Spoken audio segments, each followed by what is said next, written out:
નમસ્કાર દર્શક મિત્રો, વીટીવીની ખાસ રજૂઆત રાઉન્ડ ધ ટેબલમાં આપનું સ્વાગત છે. હું છું અંકુર રાવલ અને મારી સાથે છે મારા સહયોગી વત્સલ દેસાઈ. રાઉન્ડ ધ ટેબલમાં આપણે અલગ અલગ વિશેષ વ્યક્તિત્વ સાથે મળીએ છીએ, મુલાકાત કરીએ છીએ, તેમની જાણી અજાણી વાતોને સમજીએ છીએ, જાણીએ છીએ. ત્યારે આજે રાઉન્ડ ધ ટેબલમાં એક વિશેષ વ્યક્તિત્વ આપણી વચ્ચે ઉપસ્થિત છે, જે સમાજનો મુખ્ય ચહેરો છે. સામાજિક ઉત્થાનનું તેમણે કામ કર્યું છે અને હાલમાં પણ એની સાથે તેઓ જોડાયેલા છે. એક મજબૂત સામાજિક ચહેરો, સાથે સાથે એક મજબૂત રાજકીય ચહેરો પણ. ત્યારે ગાંધીનગર દક્ષિણના ધારાસભ્ય આપણી સાથે ઉપસ્થિત છે અલ્પેશ ઠાકોર. ખૂબ ખૂબ સ્વાગત છે અલ્પેશભાઈ આપનું રાઉન્ડ ધ ટેબલમાં. હવે રાજકીય વારસો તો આમ તો પિતા પાસેથી મળ્યો, પણ આંદોલનોએ તમને એ ચમકાવ્યા. હવે આ રાજકીય સફર મારે શરૂ કરવી છે, મારે રાજકીય યાત્રા શરૂ કરવી છે, વિચાર તમને પ્રેરણા ક્યાંથી મળી? જો આમ તો રાજનીતિ વારસાગત મળેલી છે.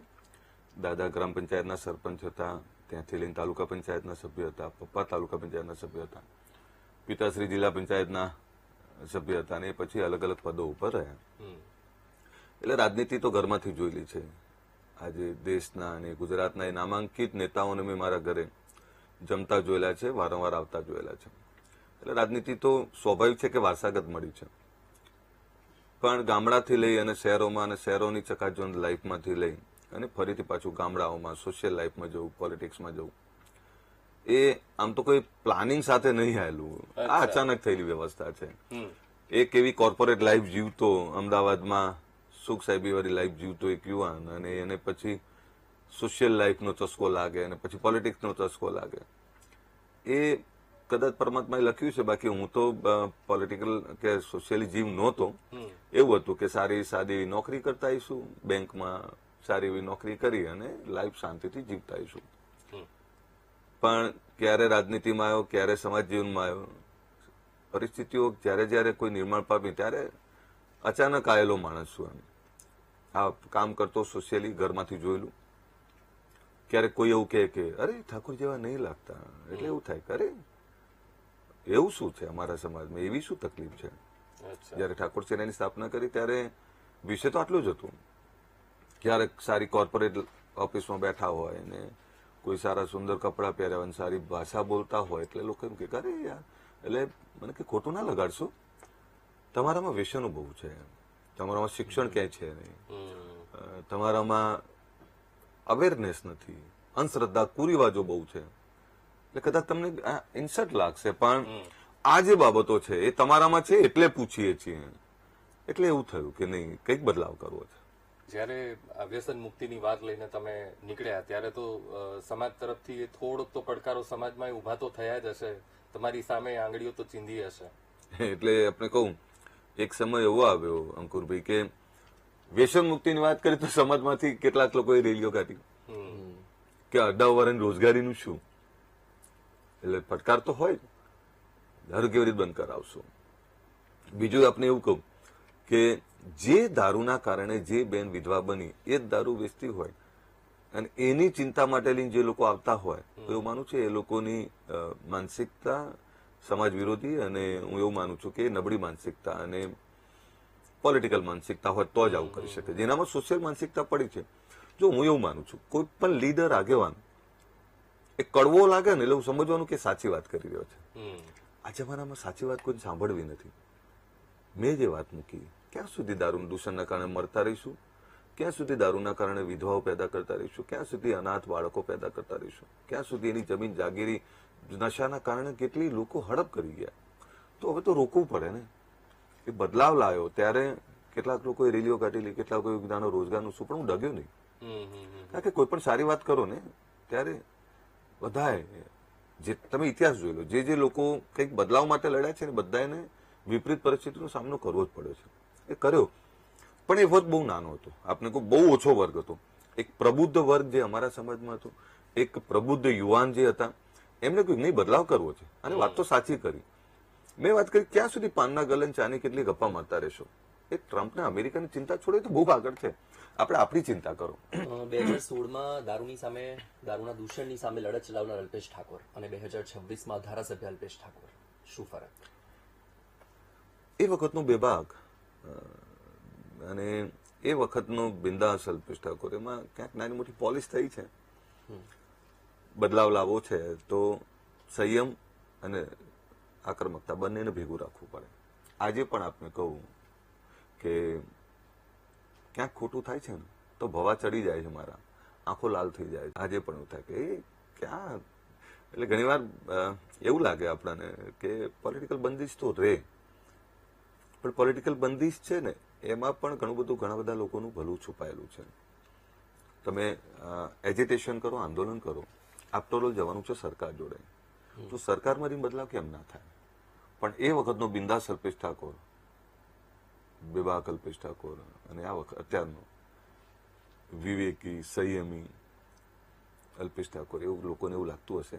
ક્યાંક એવું થયું કે ધારાસભ્ય બન્યા પછી એ બેબાક અલ્પેશ ઠાકોર કે જે દબાઈ ગયા એના કરતા સમજુ વધારે થઈ ગયા.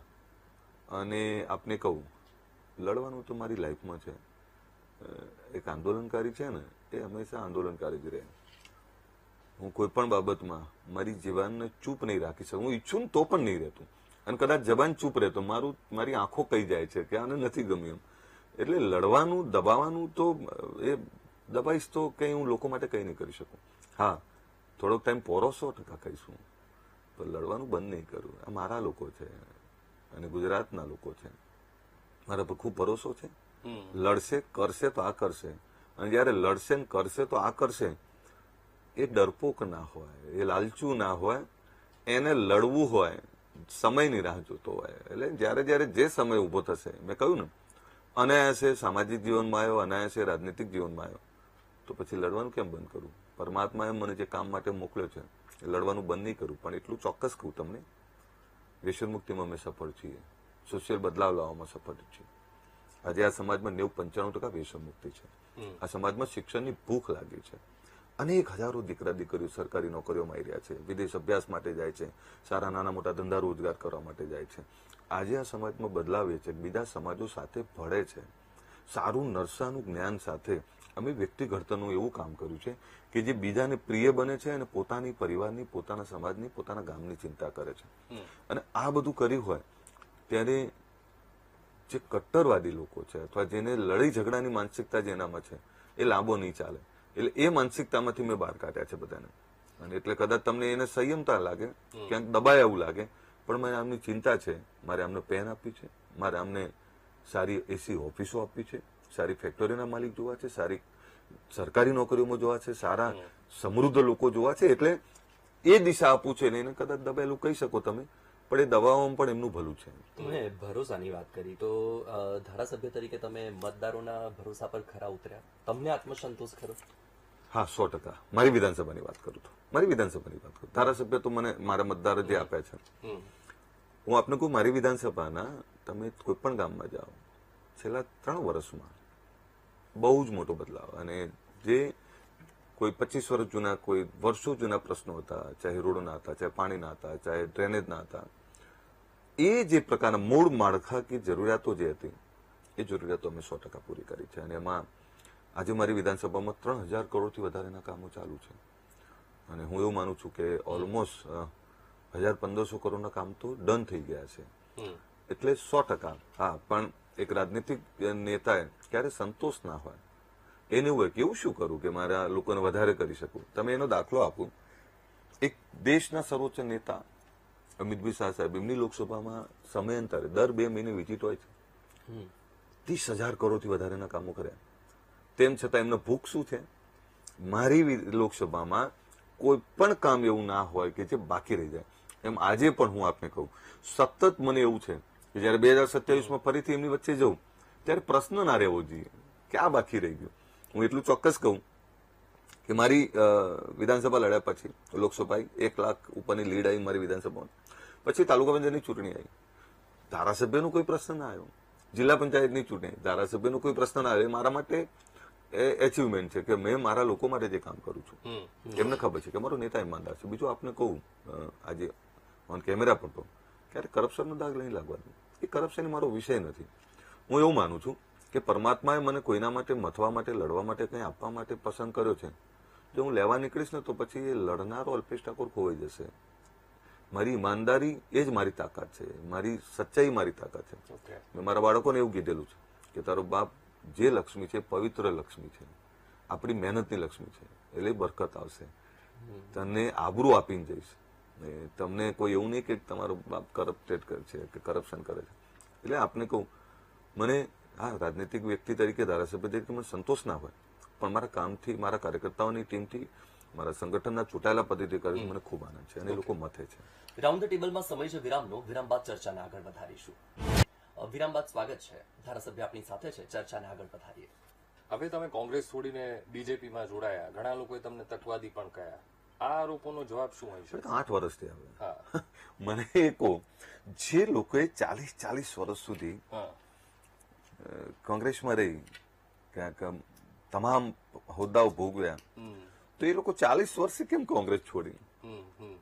તો એ લોકોને તો સવાલ કરો. અમે તો નવા લબર મૂછિયાઓ હતા, આંદોલનમાંથી હાલ્યા. અમને તો કેવું હોય આંદોલનમાંથી હાલે, રાતોરાત બદલાવ થઈ જાય. એ તો ઘડીએ પછી ખબર પડે કે કોઈ. એટલે અનુભવ શું હતો એ તમારો? માની લો તમે એ વખતે એવું કીધું કે ભાઈ ખોટી સ્કૂલમાં મારો દાખલો થઈ ગયો. ના, મેં એવું એ વખતે એવું કહેલું, આપને કહું, મને યાદ છે. હા. જે વિચારધારા, જે કામ માટે અથવા જે લોકોના જસ્ટિસ માટે આપણે લડ્યા, એના માટે લડવું પડે. અને લડવું, જે તે પાર્ટીને મદદ કરી તો એ પાર્ટીએ લડવું જોઈએ. એ ના લડી શક્યા. સરકાર અને વિપક્ષમાં ફરક શું છે? વિપક્ષને જરૂર તો ફ્રીડમ છે, પણ અમે જે મુદ્દાઓ કહ્યું કે આ મુદ્દામાં લડો, આ મુદ્દામાં લડો, તેમાં એક્સક્યુઝ હતા.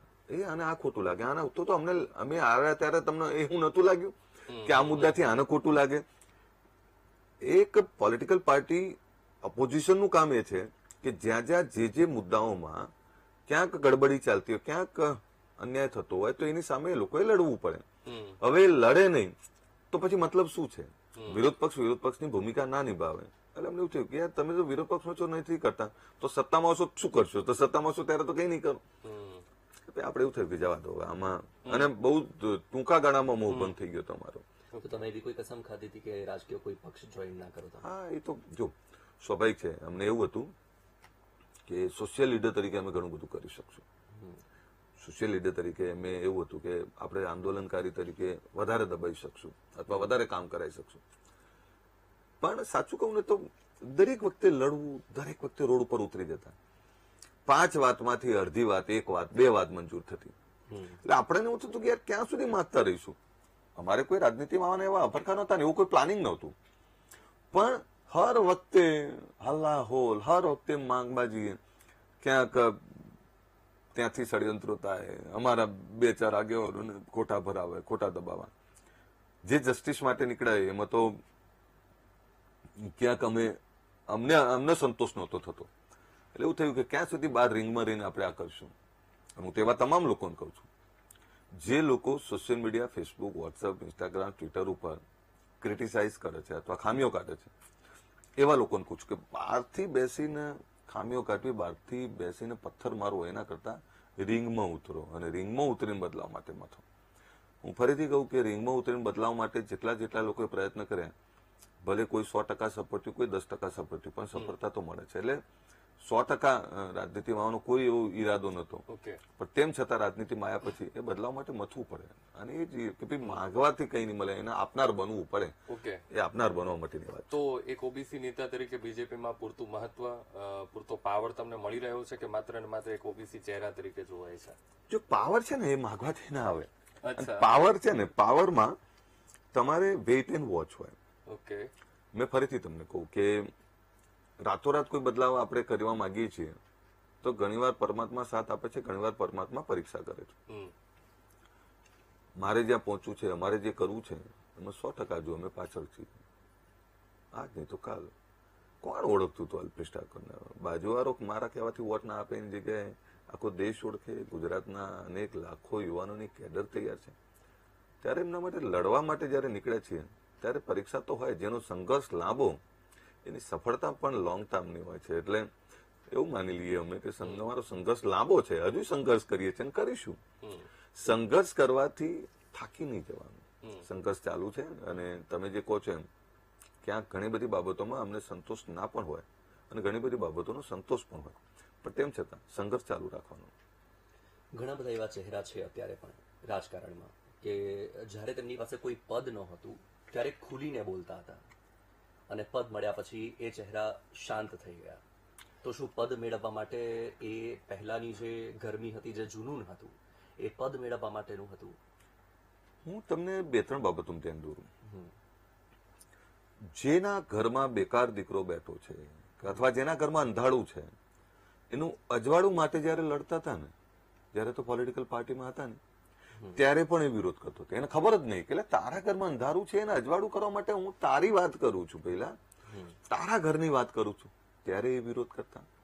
પોલિટિકલ પાર્ટીમાં તો પણ વિરોધ કરતા.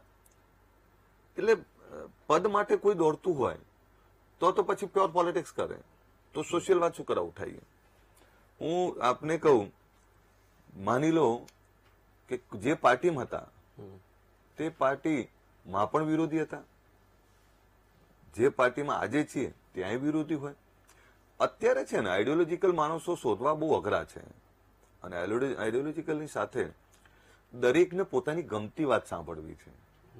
મને કયું ગમે છે એ વાત સાંભળવી છે. ત્યારે તમે એને સત્તા લાલચું અથવા પદના લાલચું કહી શકો તમે, પણ રાજનીતિમાં બેઠેલા લોકો જોડે લોકોની અપેક્ષાઓ જે છે એ 2 પ્રકારની છે. એક પોઝિટિવ, નેગેટિવ. કંઈ થાય છે, 2 હસબન્ડ વાઈફ ઝઘડે છે તો પણ રાજનીતિક લોકોને બ્લેમ કરે છે. એના ઘરમાં પાણી નથી આવતું તો રાજનીતિક લોકોને હસબન્ડ વાઈફ ઝઘડે એનો બ્લેમ ના થાય, પાણી નથી આવતું એનો બ્લેમ થાય. એમ આપણે કોઈ જેટલા લોકો જસ્ટિસ માટે લડ્યા, છેલ્લે સોશિયલ વર્કર હોય, આંદોલન કરે, બધા પોલિટિક્સમાં કેમ આવવું પડે? તમામ લોકો જોઈ લો, કોઈ બાકાત નહીં રહી શકતું. કેમ? આંદોલન કરતી વખતે તાલુકા પંચાયત, જિલ્લા પંચાયત, મામલતદાર, કલેક્ટર જોડે આવેદન લઈને જઈએ, સાહેબ અમારી આ વાત સરકાર સુધી પહોંચાડો, સાહેબ અમારી વાત આ સરકાર સુધી પહોંચાડો. વાત તો આટલી જ હોય છે. તો સરકાર સુધી વાત પહોંચાડવી, એના કરતા પછી સરકારમાં જ જઈને વાત કેમ ના મુકાય? તમામ લોકો એટલે આવતા હોય છે કે મારી વાત સીધી સિસ્ટમમાં પહોંચાડે, સિસ્ટમમાં બદલાવ કરવા માટે મથે છે. એને તમે જો કદાચ એ ખોટા હોય ને તો તમે એ પણ જોઈ લો, જેટલા આંદોલન કરે છે બધા જીત્યા કેમ? લોકોને એવું છે કે આ આપણા વિસ્તારનું પ્રતિનિધિત્વ કરશે, આ મત છે આપણા માટે, આપણી વાત ચોક્કસ ઈમાનદારીથી કરશે. બધા આંદોલનકારીઓ જીત્યા, પણ 2019માં તમે બી તો હાર ચાખી. હારું ને, કદાચ એ વખતે હું લોકોને સમજાવવામાં નિષ્ફળ થયો. હું આપને ફરીથી કહું, જે મતો મને કોંગ્રેસ પાર્ટીમાં મળ્યા હતા એ જ મતો મને ભારતીય જનતા પાર્ટીમાં લડ્યો ત્યારે એ બૂથો છે. તો પછી એ તો પક્ષના મત ના કહેવાય. ચહેરો તો 2019માં પણ અલ્પેશ ઠાકોર જ હતો. પણ તોય આપને કહું, હું ફરીથી કહું કે જે લોકોને મારે જે મુદ્દા અથવા જે વાત સાથે સંમત કરવા જોઈતા હતા, જે સમજાવવા જોઈતા હતા, એમાં હું નિષ્ફળ રહ્યો. લોકોએ જનાધાર આપે, ત્યારે મેં એવું કહ્યું હતું કે ચિંતા ના કરતા, હું પાછો આવીશ. અને આપે જોયું હોય કે હું હાર્યો એના ચોથા દિવસે મેં રાધનપુરમાં સભા કરી, હજારો લોકો આવ્યા, ત્યારે એવું કહ્યું હતું કે ચિંતા ના કરો, 50% મતો મને મળ્યા છે, નોર્મલ માર્જિનથી હાર્યો છું, આપણે આવતી વખતે એ પૂરું કરી દઈશું. હું એક્ટિવલી રહ્યો. મેં ત્યાં પાણીના પીવાના પ્રશ્નો મેં સોલ્વ કરાવ્યા. એ વખતે બીજેપી રૂપાણીનો આભાર માનવો પડે કે એક્સપ્રેસ લાઈન પાણીની અમારી જે નાખી. એ તો અમારા સાંતલપુર, વારાહીના એ ગામડાઓ, એ સમીના પાછળના ગામડાઓ સાહેબ ખાલી થઈ જતા ઉનાળામાં, પીવાની લાઈનો નાખી. અમારા ચોરાણના એ જે 14 ગામડાઓ છે એ ત્યાંની નર્મદાની કમાન્ડિંગ એરિયામાં નહોતું આવતું, તો પણ એ મંજૂર કરાવરાયું. ત્યાં પાણીનો જ મુખ્ય પ્રશ્ન હતો. રોડ, રસ્તા, એ બીજું ત્રીજું તોય થતું, પણ ત્યાં ઇફેક્ટિવલી જે કામ. હજુ મારું એક સપનું બાકી રહી ગયું હતું. રાધનપુર નગરમાં ગટરનો બહુ મોટો પ્રશ્ન, અને ગટરનું એક મોટું કૌભાંડ હતું, જે પૈસા ખર્ચાયા પછી પણ એ રાધનપુરનું એ ગટરનું કામ આજે પણ એ પીડા આપે છે. જો એ મેં કરાવી દીધું હોત અને એમાં હું બીજી વાર ત્યાંથી લડ્યો હોત કદાચ, તો હું 100% કરાવી દોત, તો મારું રાધનપુર આજે જે ગટરના પાણી કે બીજું ત્રીજું પાણી ભરાય છે, 0 પાણી, તો એ નગર એટલું સરસ છે. ત્યાંના લોકોનો આભાર માનવો પડે, એ તમામ સમાજના.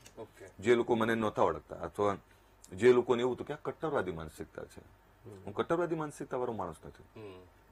જો મને ઠાકોર સમાજનું ભલું ઈચ્છતો હું, તો એ લોકોને દરેક સમાજોને પ્રિય બનાવો, બીજા સમાજો જોડે ભળતા કરું, બીજા સમાજો જોડે ધંધા રોજગાર કરતા કરવા પડે ને. એ મેં કર્યું. શરૂઆતમાં હું નતો કન્વિન્સ કરી શક્યો, પણ પાછળથી એમને ખબર પડી કે નહીં, આ તો માનવતાવાદી છે, આ કટ્ટરવાદી માણસ નથી. અને એના કારણે આ વખતે હું રાધનપુર લડ્યો હોત તો કદાચ કોઈ બૂથ હું માઇનસ ના હોત, હું આખા 100% બૂથો હું પ્લસ હોત. એટલો લોકોનો ભરોસો મેં કર્યો હતો. અને હું ફરીથી મારું એક જ સપનું છે કે રાધનપુર નગરપાલિકાનો એક ગટરનો પ્રશ્ન અને પાણીનો પ્રશ્ન સોલ્વ થાય એવી હૃદયથી મારી ઈચ્છા પહેલા દિવસથી રહી છે. જે દિવસે મને ફરીથી તક મળશે ઓકે, તો 100% હું કરીશ. પણ એમાં તમને કહું ને, કોઈ પણ નેતા એને હાર મળવી જોઈએ. હાર ઘણું બધું શીખવાડી જાય. એક બેબાક કદાચ ઉદ્ધત કહી શકો તમે, આ કેમ ના થઈ શકે એ પ્રકારની વાત કરનારો માણસ, એકદમ વિવેકી, સંયમી અને એવું કઈ રીતે થયું. હાર ઘણું બધું શીખવાડે. જિંદગીની એક હાર એ તમને ખૂબ મોટી શીખ આપે છે અને હારે મને ઘણું બધું શીખવાડ્યું. ઓકે, એટલે હું એમાં પણ પરમાત્માની કૃપા ગણું છું કે પરમાત્માએ મારા પર કૃપા કરી છે અને હારમાંથી હું ઘણું બધું શીખ્યો. અને એટલે જ દરેક વ્યક્તિએ સમયની રાહ જોવી જોઈએ. સમય આવે દરેકને બદલાવ કરવાનો, સમય આવે દરેકને કંઈક આપવાનો. હું ફરીથી કહું, હું જે લોકો માટે આવ્યો છું, જે લોકો માટે મથી રહ્યો છું, મને પરમાત્મા એક દિવસ એવી તક આપે કે લોકોની જે ભૂખ છે, લોકોની જે જરૂરિયાતો, જે સમજું છું, જે પરિવારમાંથી આવું છું, જે સમાજમાંથી આવું છું, જે સમાજની સાથે જોડાયેલા અનેક એવા વંચિત લોકોમાંથી આવું છું, એવા લોકો માટેની જે મારી કલ્પના છે એ હું 100% આજની તો કાલ એના માટે મથીશ ને એના માટે કરીને જઈશું. ઓકે. અલ્પેશભાઈ, હવે અભ્યુદય મહાસંમેલન એ જે આયોજન કર્યું 26મી જાન્યુઆરી, હવે એ સમજાયું નહીં. રાત્રે 3 વાગે તમે બોલાવાનું કારણ શું? શું આ અલ્પેશ ઠાકોરનું શક્તિ પ્રદર્શન હતું? હા, અમારું શક્તિ પ્રદર્શન માનો ને, અમને કોઈ વાંધો જ નહીં. તમે એને જે રીતે મૂલવો એ રીતે મૂલવો. તમે એને શક્તિ પ્રદર્શન ગણો, તમે એને બદલાવ માટેનું ગણો. અભ્યુદયનો મતલબ એ થાય શ્રેષ્ઠ સમય. મેં એવું કહ્યું કે આપણો આવનારો સમય શ્રેષ્ઠ છે. આ એક એવું સંમેલન હતું કે જે કોઈ કલ્પના ના કરી શકે.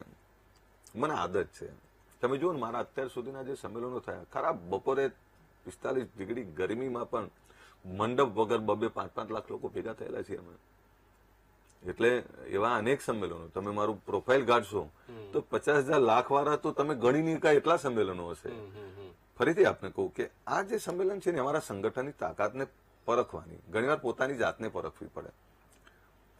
તમે ચેક કરી લો, હું ક્યાંય આમંત્રણ આપવા નથી ગયો. તમે ચેક કરી લો, ઘણા બધા પત્રકારો એમની નોર્મલ રીતે ફરતા હતા. કોઈ દારૂ પીનારો ત્યાં નતો ફરતો, કોઈને ભાડું આપ્યું હતું, કોઈને જમવા આપ્યું હતું એવું નતું.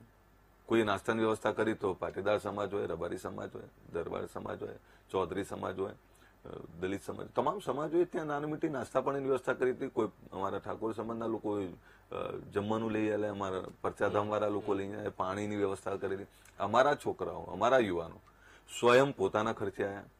રાતના 3 વાગે એટલે નક્કી કર્યું કે આ દેશ જયારે આઝાદ થયો ત્યારે રાત્રિ સભાઓ થયેલી. જેપીના આંદોલન વખતે એક રાત્રિ સભા, એટલે 3જો બનાવ હતો. કોઈ કોચ નહીં. કોઈને પૂછો તો કે શું, કે નહીં અમારા ભાઈએ બોલાયા છે અને શિક્ષણની વાત કરે છે. અભ્યુદયનો મતલબ જ એ હતો. અને મેં એ વખતે કહેલું કે તમે રાતના 3 વાગે ભેગા થશો ત્યાર પછી કોઈ તમારી એકતા ઉપર સવાલ નહીં કરે. તમારી વિચારધારા, તમારી ભૂખ જે વધી છે એના પર કોઈ સવાલ નહીં કરે. ખબર પડી જશે કે નહીં, આમને જાગવું છે, શિક્ષણની ભૂખ છે. અને અભ્યુદયનો મતલબ એ હતો કે અમે સરકારે જે જગ્યા આપી અમને અડાલજમાં, ત્યાં એક સારું શૈક્ષણિક ભવન જે સરદારધામની નજીક છે, જે અમારા અડાલજમાં છે, ઝુંડાલ ખોરદની વચ્ચેની જગ્યા, જ્યાં આ બાળક, આ સમાજના અને આ સમાજની સાથે તમામ એવા સમાજના લોકો કે જ્યાં શિક્ષણની વ્યવસ્થા હોય, જ્યાં વિદેશ અભ્યાસ, સરકારી નોકરીઓની વાત હોય, જ્યાં પ્રી ભરતી તાલીમ સેન્ટર હોય, જ્યાં લાઇબ્રેરી હોય, જ્યાં સારી હોસ્ટેલ હોય, જ્યાં તમામ દિશાઓ માટેની વાત હોય. એટલે એના માટેની એક શૈક્ષણિક ભવનના ભૂમિપૂજનની વાત હતી. તમે જોયું છે તો 10 વર્ષથી અંદરના નાના ભૂલકાઓ જોડે મેં ભૂમિપૂજન કરાવડાયું. એટલે કરાવડાયું કે આ તારા ભવિષ્યની નીંવ નાખી રહ્યા છે. આ એના માટેનું અભ્યુદય હતું. આપણે જોયું લાખો લોકો સ્વયં આયા. કોણ આવે છે ભાઈ રાતના 3 વાગે આવી ઠંડીમાં? કોણ આવે? એટલે જે લોકો સવાલ કરે છે, જયારે મને કોઈએ ખતમ થયેલો ધાર્યો, જયારે હું માનું અલ્પેશ ઠાકોર ખતમ, ત્યારે હું ફરીથી ઉભો થયો છું. પણ અલ્પેશભાઈ, એ થોડા સમયે કેમ એવું શક્તિ પ્રદર્શન કરવું પડે? પોતાની અંદરનો એક ભય હોય કે ભાઈ મારી સાથે બધા છે તો ખરા ને, એ ચેક કરવા માટે એને ભય ગણો, જે ગણવું એ ગણો. પણ અમને મજા આવે છે. જે વર્ષો પછી જે સમાજ જાગ્યો છે, જે ઊંઘેલો સમાજ, જે સમાજમાં વેસનો ખૂબ હતા, જેને સમય આવ્યો ત્યારે શિક્ષણ જે તે સમય અપનાવી લીધું, તો આજે કઈ કરે પરિસ્થિતિ હોય.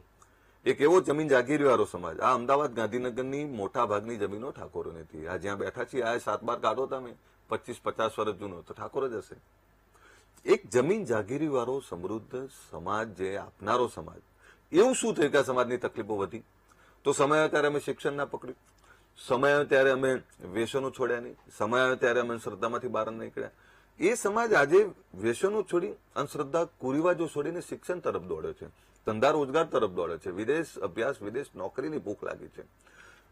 આ સમાજમાં જે બદલાવ આવ્યો છે, સામાજિક ક્રાંતિ આવી છે, એક વૈચારિકતા ઉભી થઈ છે, એક વિચારધારા ઉભી થઈ છે. વિચારધારા નબળી ના પડે એના માટેનો પ્રયત્ન છે. આ એકતા જે બની છે, એકતા તૂટી ના જાય, આ એકતા વધારે બળવત્તર બને, વધારે મજબૂત બને, આ એના માટેનો પ્રયત્ન છે. અને આપણે જોયું છે કે અભ્યુદય સંમેલનમાં ચાલુ મિનિસ્ટરો, ચાલુ ધારાસભ્યો, ચાલુ સંસદ સભ્યો, માજી મિનિસ્ટરો, માજી ધારાસભ્યો, માજી સંસદ સભ્યો, તમામ રાજકીય લોકો, તમામ પાર્ટીના રાજકીય લોકો, સાહેબ એક એક વ્યક્તિ ત્યાંથી ના નીકળે ત્યાં સુધી મંચ ઉપર બધા જ બેઠા હતા અને એ રાજી થતા હતા.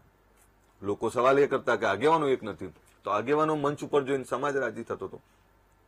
પહેલી વાર એવું થયું કે બીજા સમાજોએ વખાણ કર્યા કે યાર જો શીખો આમની જોડેથી. તો અમારી જોડેથી કોઈ એવું શીખતું નતું કંઈ. અમે બીજા સમાજો જોડેથી બહુ બધું શીખ્યા, દરેક સમાજો જોડેથી શીખ્યા છે. જો હું બધા જ સમાજોનો અભ્યાસ કર્યો છે અને હું દરેક સમાજો નજીકથી જોયા છે, તો દરેક સમાજમાંથી જે કંઈ બદલાવ માટેની વાતો છે એ વાત આમનામાં મૂકું છું કે આપણે આ કરો. કોઈ સમાજનો વિરોધી છે જ નહીં. આ તો આપણી સસ્તી માનસિકતાના કારણે. મારી વાત કેવી છે કે જેનું પેટ ખાલી છે, જે ભૂખ્યો છે એની ચિંતા કરો, જેના ઘરમાં અંધારું છે એની ચિંતા કરો. ગરીબની કોઈ નાતજાત ધર્મ છે જ નહીં. ગરીબ છે. હું ગરીબની વાત કરું છું અને એટલે પરમાત્મા મને મદદ કરે છે. યાર કોઈને આમંત્રણ આપવાની સોશિયલ મીડિયા, તમે ટીવી મીડિયાના મિત્રોએ ચલાવી દીધું કે અલ્પેશ ઠાકોરે અભ્યુદય સંમેલન બોલાયું છે, મંડપ બાંધી દીધો, ખુરશીઓ પાથરી દીધી. તમે વિચારો હવે આટલું બધું હજારો લોકોની ખુરશીઓ, હજારો લોકો માટેની વ્યવસ્થા કરી દીધી, કોઈ ના આવ્યો હોત તો મારી પરીક્ષા તો હતી જ ને દાદા. રાત્રે 3 વાગે કેમ આવે કોઈ? અને 3 વાગે લાખો લોકો આવ્યા, લાખો કોઈ સંદેશો આપ્યો. તું જે વિચારધારા વાત કરે છે, તું જે વાત કરે છે, વૈચારિકતાની વાત કરે છે, વિચારધારાને અમે અપનાવી છે અને વિચારધારા ઉપર અમે આગળ વધવા તૈયાર છે ને, એટલે અભ્યુદય સંમેલન. રાઉન્ડ ધ ટેબલમાં સમય છે વિરામનો. વિરામ બાદ ચર્ચાને આગળ વધારીશું.